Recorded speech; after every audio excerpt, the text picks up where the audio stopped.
तो hello friend, जैसे कि आपको पता होगा कि जैक बोर्ड ने क्लास 9 और 10 के लिए मॉडल सेट जारी कर दिया है। और आज की इस वीडियो में हम क्लास 9 के विज्ञान के सेट 1 का फुल सॉल्यूशन करेंगे। इस मॉडल सेट को सॉल्व करने के लिए आपको 1.5 घंटा का समय दिया जाएगा। टोटल पूर्णांक 40 रहेगा और इसमें टोटल 40 क्वेश्चन रहेंगे। दरअसल मॉडल सेट का मतलब ये होता है कि आखिर एग्जाम में किस तरह के और किस लेवल के क्वेश्चन आएंगे।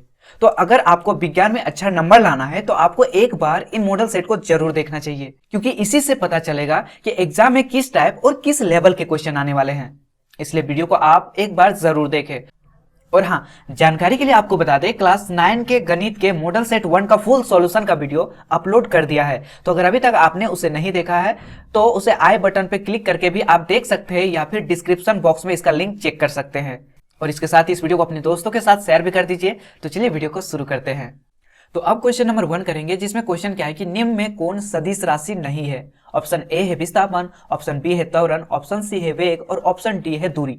तो सदिश राशि नहीं है तो विस्थापन क्या होता है, एक सदिश राशि होता है, त्वरण भी एक सदिश राशि होता है और वेग भी एक सदिश राशि होता है। तो इसमें क्या सदिश राशि नहीं होता है, तो वो होता है दूरी। दूरी एक अदिश राशि है। ठीक है, तो ऑप्शन डी यहाँ पे सही हो जाएगा। तो क्वेश्चन 2 करेंगे, जिसमें क्वेश्चन क्या है कि वेग में परिवर्तन की दर को कहते हैं। ऑप्शन ए है बल, ऑप्शन बी है त्वरण, ऑप्शन डी है द्रव्यमान और ऑप्शन डी है इनमें से कोई नहीं। तो वेग में परिवर्तन की दर को हम लोग क्या बोलते हैं, त्वरण बोलते हैं। ठीक है ना, आपको पता होगा त्वरण क्या होता है, त्वरण बराबर v माइनस यू बटे में क्या होता है, टी होता है। ठीक है, तो यानी क्या हो जाएगा, इसका राइट आंसर हो जाएगा option number B. Question number 3 में क्या है कि चाल और वेग का मात्रक होता है। ठीक है, तो चाल और वेग का मात्रक क्या होता है, मीटर पर सेकंड होता है। तो इसका जो राइट आंसर हो जाएगा वो हो जाएगा ऑप्शन नंबर ए, क्योंकि चाल बराबर क्या होता है, चाल बराबर होता है दूरी बटे में समय। ठीक है, तो दूरी को हम लोग किससे मापते हैं, दूरी को हम लोग मापते हैं मीटर से, और समय को किससे मापते हैं, सेकंड से। यानी इसका मात्रक क्या हो जाएगा, मीटर पर सेकंड। क्वेश्चन नंबर 4 में है कि ओडोमीटर मापता है। ऑप्शन ए है चाल, बी है त्वरण, सी है वेग और ऑप्शन डी है दूरी। तो ओडोमीटर क्या चाल मापता है, तो इसका जो राइट आंसर हो जाएगा वो हो जाएगा ऑप्शन नंबर ए। तो अब क्वेश्चन नंबर 5 करेंगे, जिसमें क्वेश्चन क्या है कि 20 मीटर प्रति सेकंड का किलोमीटर प्रति घंटा में मान होगा। ठीक है, यानी मीटर पर सेकंड को किलोमीटर प्रति घंटा में चेंज करना है। तो इसको कैसे सॉल्व करना है, तो आपको यहाँ पे पता होगा कि जब कभी भी किलोमीटर प्रति सेकंड से मीटर पर सेकंड में अगर चेंज करना होता है तो उसको हम लोग 5/18 से गुना कर देते हैं। ठीक है ना, और अगर मीटर पर सेकंड से, ठीक है, मीटर पर सेकंड से अगर किलोमीटर प्रति घंटा में अगर चेंज करना है तो उसको हम लोग 18/5 से गुना करते हैं। ठीक है, तो यहाँ पे क्या है, यहाँ पे हमको चेंज किस में करना है, मीटर पर सेकंड से किलोमीटर प्रति घंटा, यानी मीटर पर सेकंड से किलोमीटर प्रति घंटा में चेंज करना है। तब हम किससे गुना करेंगे, 18/5 से गुना करेंगे। तो हम यहाँ पे क्या करेंगे, 20 है तो 20 को हम लोग किससे गुना कर देंगे, 18/5 से। ठीक है, तो ये हो जाएगा 5 चौक का 20, और 18 को जब 4 से गुना करेंगे तो 18 चौक 72। तो यहाँ पे कितना आ जाएगा, 72 किलोमीटर प्रति घंटा। तो इसका जो राइट आंसर हो जाएगा वो हो जाएगा ऑप्शन नंबर बी।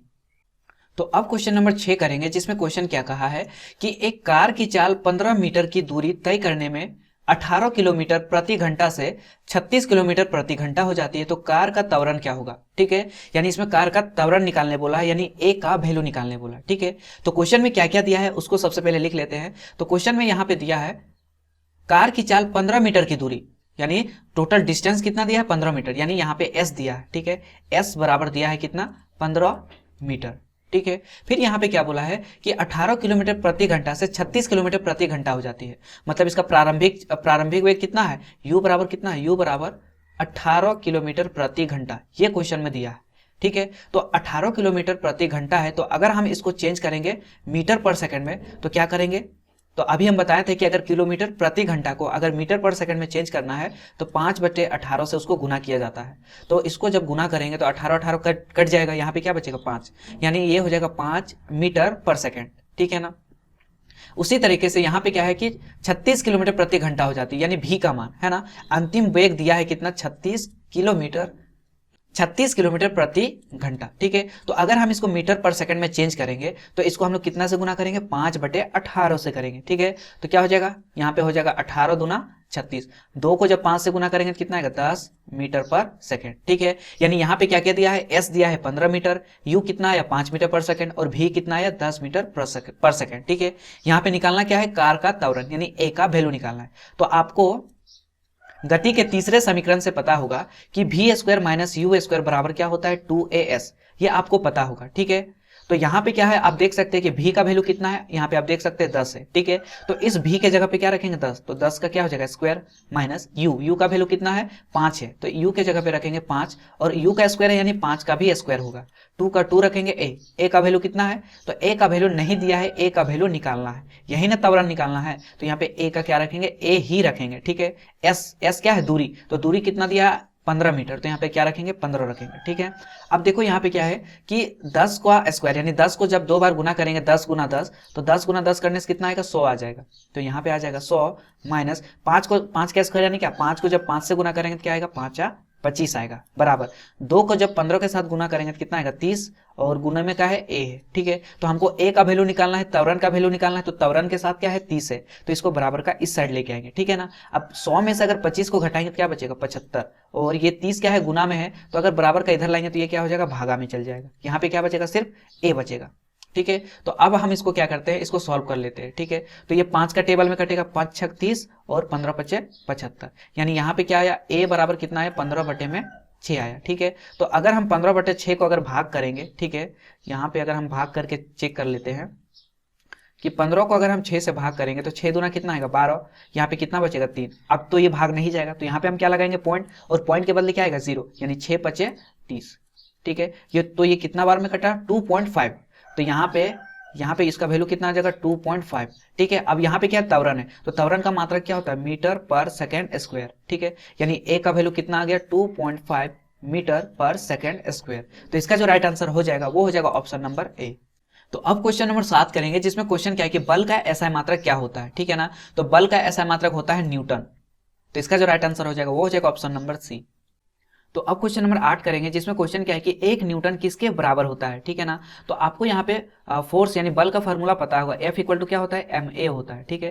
तो यहाँ पे m का मतलब क्या मास द्रव्यमान, तो द्रव्यमान का मात्रा क्या होता है kg, और यहाँ पे a क्या है त्वरण, त्वरण का मात्रा क्या होता है मीटर पर सेकंड स्क्वायर, ठीक है। तो यहाँ पे क्या होगा कि 1 न्यूटन किसके बराबर होता है, तो यहाँ पे 1 न्यूटन 1 kg मीटर पर सेकंड स्क्वायर के बराबर होता है, तो इसका जो राइट आंसर हो जाएगा वो हो जाएगा ऑप्शन नंबर ए। तो अब हम क्वेश्चन नंबर 9 करेंगे, जिसमें क्वेश्चन क्या है कि 3 पिंड एबीसी के द्रव्यमान क्रमशः 5 केजी 2 केजी 10 केजी है, इनमें किसका जड़त्व सबसे कम होगा, ठीक है। तो आपको यह पता होना चाहिए कि जिसका द्रव्यमान अधिक होगा उसका जड़त्व भी क्या होता है अधिक होता है, ठीक है। यानी यहाँ पे जिसका द्रव्यमान अगर अधिक है तो उसका जड़त्व भी क्या होगा, उसका जड़त्व भी अधिक होगा, ठीक है ना। और अगर द्रव्यमान कम है, ठीक है, द्रव्यमान अगर कम है, ठीक है, तो उसका जड़त्व भी क्या होगा, उसका जड़त्व भी क्या होगा, तो उसका जड़त्व भी कम होगा, ठीक है ना। तो यहाँ पे 3 पिंड दिया है, तो आप देख सकते हैं पिंड ए का 5 केजी द्रव्यमान है, पिंड बी का 2 केजी द्रव्यमान है और पिंड सी का 10 केजी द्रव्यमान है। तो क्वेश्चन क्या पूछा है कि किसका जड़त्व सबसे कम होगा, तो जड़त्व किसका कम होगा, जिसका द्रव्यमान कम होगा, ठीक है ना। जड़त्व किसका कम होगा, तो जिसका द्रव्यमान कम होगा उसी का जड़त्व भी कम होगा। तो यहाँ पे आप देख सकते हैं कि किसका द्रव्यमान कम है, तो यहाँ पे वस्तु बी का द्रव्यमान क्या है कम है, तो इसका राइट आंसर हो जाएगा ऑप्शन नंबर बी का। अगर यही चीज क्वेश्चन में पूछता कि किसका जड़त्व सबसे अधिक है, तो किसका जड़त्व सबसे अधिक होता, तो यहाँ पे ऑप्शन सी हो जाता, क्यों, क्योंकि यहाँ पे सी का द्रव्यमान क्या है सबसे अधिक है, ठीक है ना, इसलिए ऑप्शन सी हो जाता। तो अब क्वेश्चन नंबर 10 करेंगे, जिसमें क्वेश्चन क्या है कि 1 केजी द्रव्यमान पर 1 न्यूटन बल लगाने पर उत्पन्न त्वरण का मान होगा, ठीक है। मतलब 1 केजी का कोई द्रव्यमान है और उस पर अगर हम 1 न्यूटन बल लगाते हैं तो उस पर उत्पन्न त्वरण का क्या मान होगा। तो आपको यहाँ पे पता होगा कि F इक्वल टू क्या होता है, F इक्वल टू ma होता है। तो यहाँ पे F का मान कितना दिया है 1 न्यूटन, तो यहाँ 1 हो जाएगा। m का मान, m क्या द्रव्यमान कितना है 1 केजी, तो यहाँ पे हो जाएगा 1 हो जाएगा, इंटू में क्या है 1 a। तो यहाँ पे 1 को अगर इधर लाएंगे तो क्या होगा डिवाइड आएगा, ठीक है, और इसको अगर सॉल्व करेंगे तो 1 ही आएगा, ठीक है ना। यानी त्वरण कितना होना चाहिए, त्वरण यहाँ पे होना चाहिए 1 मीटर पर सेकंड स्क्वायर, तो इसका जो राइट आंसर हो जाएगा वो हो जाएगा ऑप्शन नंबर डी। तो अब क्वेश्चन नंबर 11 करेंगे, जिसमें क्वेश्चन क्या है कि न्यूटन के गति के पहले नियम से मिलता है, ठीक है। तो न्यूटन की गति से पहले नियम से क्या मिलता है, तो वो जड़त्व की परिभाषा मिलता है, ठीक है ना। तो इसका जो राइट आंसर हो जाएगा ऑप्शन नंबर बी। तो अब क्वेश्चन नंबर 12 करेंगे, जिसमें क्वेश्चन क्या है कि न्यूटन गति के कौन से नियम से बल मापने की सूत्र मिलता है, ठीक है। तो यहाँ पे क्या मिलता है, ये जो F इक्वल टू ma जो होता है वो किस नियम से, गति के किस नियम से मिलता है, ठीक है। F इक्वल टू जो ma होता है तो गति के किस नियम से मिलता है, तो ये गति के दूसरे नियम से मिलता है, तो इसका जो राइट आंसर हो जाएगा ऑप्शन नंबर बी। तो अब क्वेश्चन नंबर 13 करेंगे, जिसमें क्वेश्चन क्या है कि g का मान होता है, ठीक है ना। तो g का मान क्या होता है 9.8 मीटर पर सेकंड स्क्वायर, ठीक है। तो इसका जो राइट आंसर हो जाएगा वो हो जाएगा ऑप्शन नंबर बी 9.8 मीटर पर सेकंड स्क्वायर। तो क्वेश्चन 14 नंबर क्या है कि 60 केजी द्रव्यमान के किसी मनुष्य का चंद्रमा पर भार होगा। ठीक है, तो आपको ये पता होना चाहिए कि किसी भी वस्तु का चंद्रमा पर भार क्या होता है, पृथ्वी के भार का 1/6 होता है। ठीक है, तो यहाँ पे 1/6, यहाँ पे पृथ्वी पर भार कितना है, 60 केजी।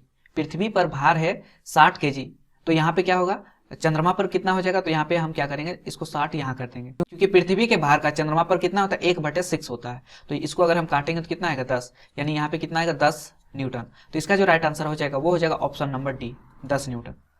तो अब क्वेश्चन नंबर 15 करेंगे, जिसमें यहाँ पे क्वेश्चन क्या कहा गया है कि शरबत बनाते समय पानी में चीनी मिलाने पर चीनी पानी में मिल जाता है, ये पदार्थ के कणों को किस गुण को प्रदर्शित करता है।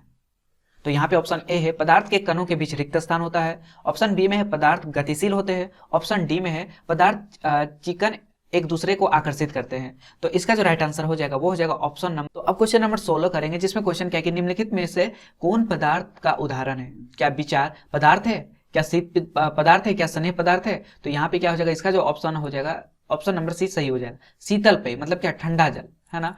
ठंडा जल क्या होता है, ये क्या होता है, एक पदार्थ होता है। तो इसका राइट आंसर हो जाएगा option number C. Question number 17 में क्या है कि दो विभिन्न पदार्थों के कणों का स्वतः मिलना ही क्या कहलाता है, विसरण, वाष्पीकरण, घुलना या संपीड़न। तो इसका जो राइट आंसर हो जाएगा ऑप्शन नंबर ए, विसरण। तो अब क्वेश्चन नंबर 18 करेंगे, जिसमें क्या है कि किसी तत्व के द्रव्यमान की प्रति इकाई आयतन को कहते हैं। ठीक है, तो किसी भी तत्व के द्रव्यमान के प्रति इकाई आयतन को क्या बोलते हैं, तो हम लोग उसको घनत्व बोलते हैं। ठीक है ना, क्या उसको हम लोग बोलते हैं, घनत्व। तो इसका जो राइट आंसर हो जाएगा ऑप्शन नंबर ए, क्योंकि घनत्व बराबर क्या होता है, ये जो घनत्व बराबर होता है क्या होता है, द्रव्यमान बटे में क्या होता है, आयतन। तो अब क्वेश्चन नंबर 19 करेंगे, जिसमें क्वेश्चन क्या है कि 2 ग्राम हाइड्रोजन 16 ग्राम ऑक्सीजन के साथ मिलकर 18 ग्राम जल निर्माण करता है, ये किस नियम को प्रदर्शित करता है। ठीक है, तो इसका जो राइट आंसर हो जाएगा वो हो जाएगा ऑप्शन नंबर बी, स्थिर अनुपात को प्रदर्शित करता है। अब क्वेश्चन नंबर 20 करेंगे, जिसमें यहाँ पे क्वेश्चन क्या कहा है कि जल में हाइड्रोजन ऑक्सीजन की द्रव्यमान का अनुपात सदैव 1:8 होता है, ये किस प्रकार के नियम को दर्शाता है। ठीक है, तो ऑप्शन ए में है द्रव्यमान संरक्षण का नियम, ऑप्शन बी है स्थिर अनुपात का नियम, ऑप्शन सी में है डाल्टन का परमाणु सिद्धांत और ऑप्शन डी में है निश्चित अनुपात का नियम। तो इसका जो राइट आंसर हो जाएगा ऑप्शन नंबर डी, निश्चित अनुपात का नियम। तो अब क्वेश्चन नंबर 21 करेंगे, जिसमें क्वेश्चन क्या है कि परमाणु त्रिज्या को किस मात्रक में मापते हैं। ठीक है, तो यहाँ पे ऑप्शन ए है नैनोमीटर, बी में है मीटर, सी में है सेंटीमीटर और डी में है पिकोमीटर, है ना।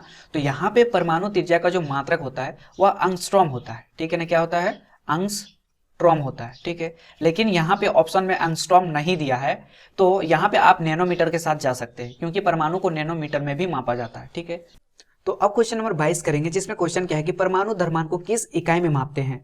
ए में है नैनोमीटर, बी में है पिकोमीटर, सी में है मीटर और डी में है यू। तो इसका जो राइट आंसर हो जाएगा ऑप्शन नंबर डी।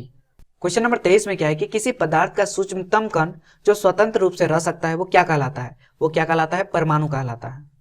तो अब क्वेश्चन नंबर 24 करेंगे, जिसमें क्वेश्चन क्या है कि जल की परमाणुकता कितनी है, 1, 2, 3 या फिर 4, है ना। तो जल जो होता है, जल क्या होता है, H2O होता है। ठीक है, तो इसमें क्या होता है, हाइड्रोजन 2 होता है और ऑक्सीजन कितना होता है, 1 होता है। ठीक है, यानी टोटल कितना होगा, 3। तो इसका जो परमाणुकता होता है वो कितना होगा, 3 होगा।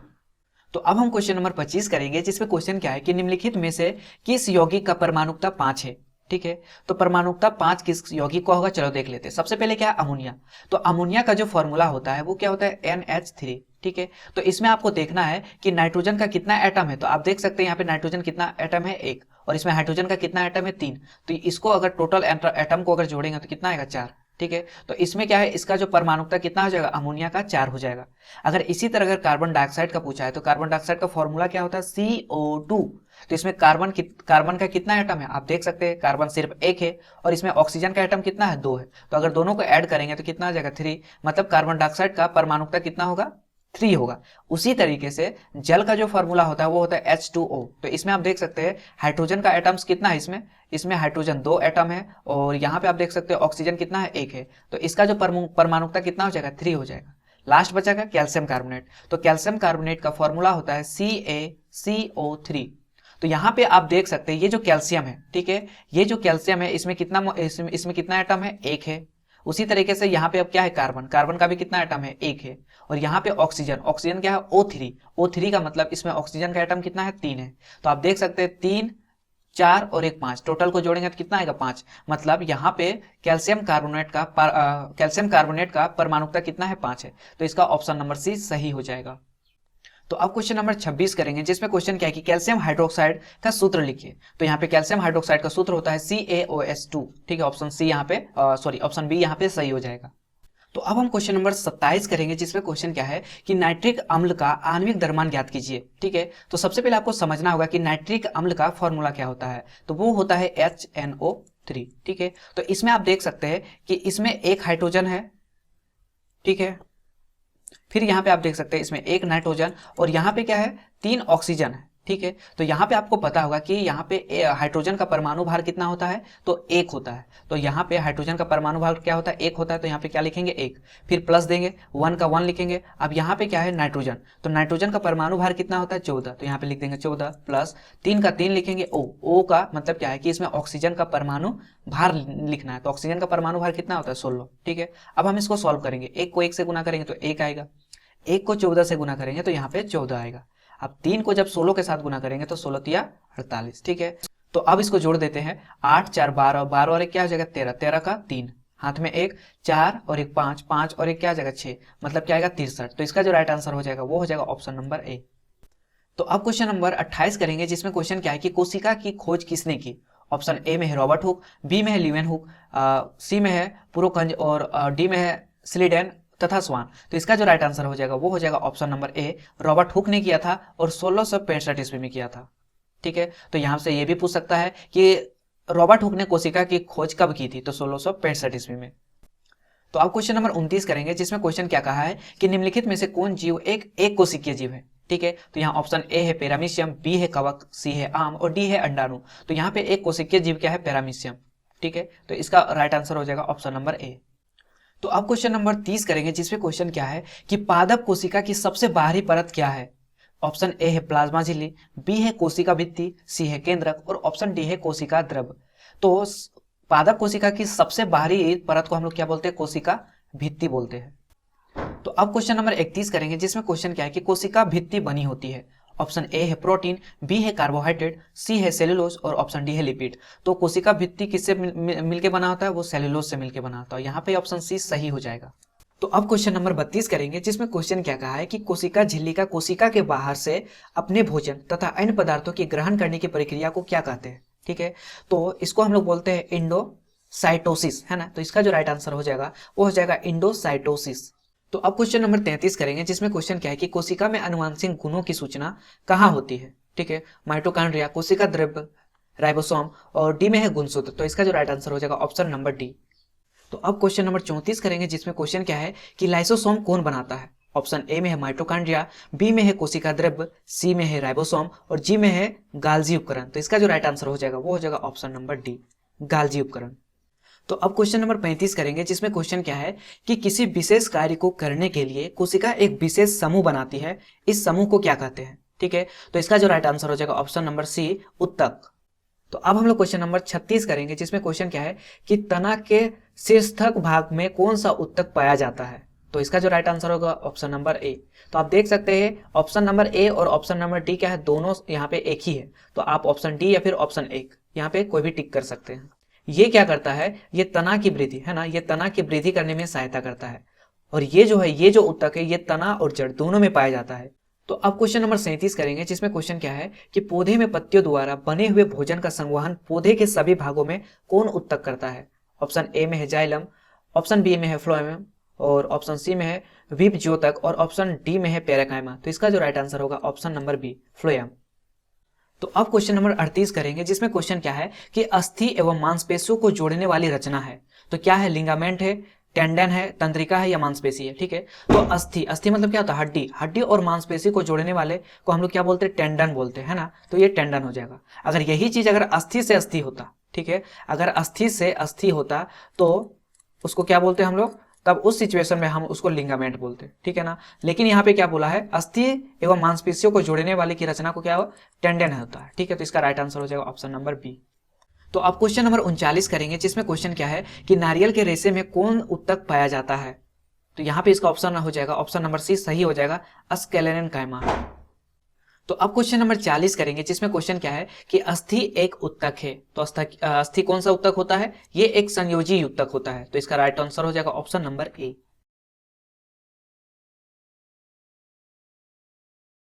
तो फ्रेंड्स यहाँ पर हमने साइंस के सारे क्वेश्चन को सॉल्व कर लिए हैं और आई होप ये सारे क्वेश्चन आपको अच्छे से समझ में आ गए होंगे।